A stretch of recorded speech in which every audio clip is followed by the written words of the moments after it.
When I first saw people talking about guides, I thought to myself, what are these people talking about? First, I wondered, were they special in some way? Second, how did they know? And third, after learning they thought everyone had guides, it just sounded incomprehensible that somehow for every single person on the planet, there would be one or even more than one uniquely individual spirit beings completely devoted to their entire lives. I swept it into the large bucket of things other people believed that I respected, appreciated, but did not entirely share. Then I took a class on shamanism with Sandra Ingerman. I honestly don't even remember signing up for the course. It would have seemed a little too out there for me at the time. So in retrospect, I think it was one of those miracles of spirit. And in that class, I had several experiences while in the trance state that I initially found intriguing, but didn't entirely believe.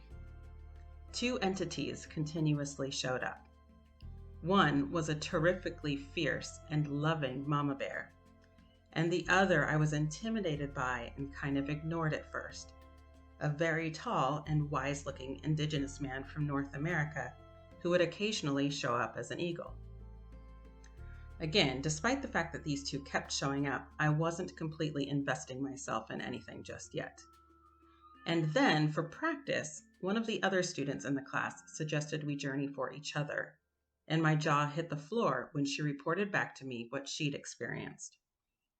She said she saw me on an island, with two bear cubs in my lap, and a large, imposing eagle man behind me whom she sensed had been with me, protecting me my whole life. I've always had a fascination with eagles as long as I can remember. How was this possible? Out of all the animals in the world, all the spirit beings, all the mythical creatures one could conjure up, she'd seen the same two that I'd repeatedly seen in my trance states, and I had never divulged this information, so there was no way she could have known. Since then, I've had other encounters with them, sometimes during trance states, sometimes just during the day. I've asked questions and received answers. I've been in challenging situations and gotten messages of guidance and encouragement. I've learned to follow the little voice that says, "Turn on the radio right now."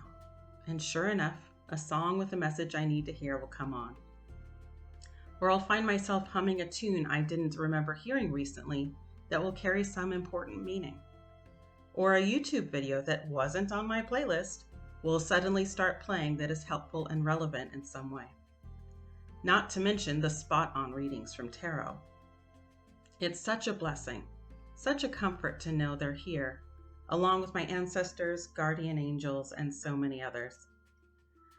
So, if guides are not new to you, please share in the comments. How did you discover them? And in what ways do they communicate with you? And if this is a new concept to you, I encourage you to listen to some drum beats. I'll post a couple links to tracks that I often use. Let yourself sink into a deep meditative state.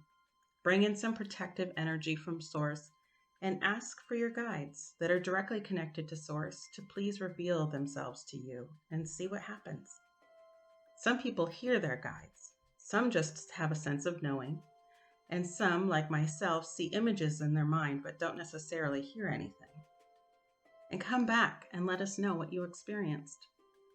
It's so beautiful to know we are not alone, to know we are supported and here for a purpose.